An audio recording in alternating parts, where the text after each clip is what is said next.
चला तर आपण पाहूया क्लाउडचे फायदे. एक उदाहरण घेऊया.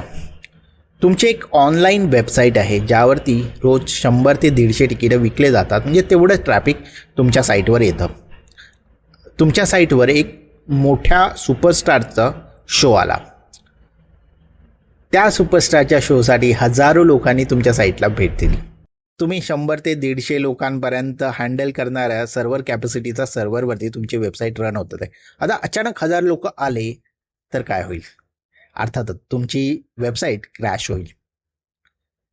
पण हेच जर ती वेबसाईट क्लाउडवर असेल तर काय होईल? क्लाउड जसं ट्रॅफिक येईल त्यानुसार तुमच्या सर्व्हरची कॅपॅसिटी अप किंवा डाऊन करेल. बरोबर.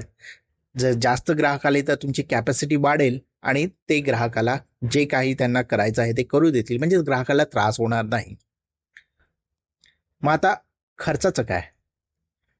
क्लाउड तुम्ही जेवढ्या गोष्टी वापरतात तेवढ्याच गोष्टीचे पैसे घेते.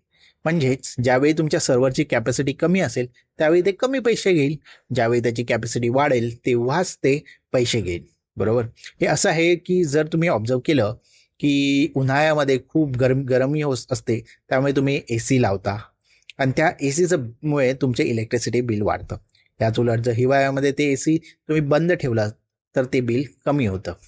तर हेच क्लाउड कम्प्युटिंगमध्ये देखील होते. थोडक्यात सांगायचं झालं तर क्लाउड जर वापरत असाल तर गरज तशी वाढ आणि वापराप्रमाणे पैसे. आणि आणखी एक महत्त्वाची गोष्ट ती म्हणजे अवेबिलिटी.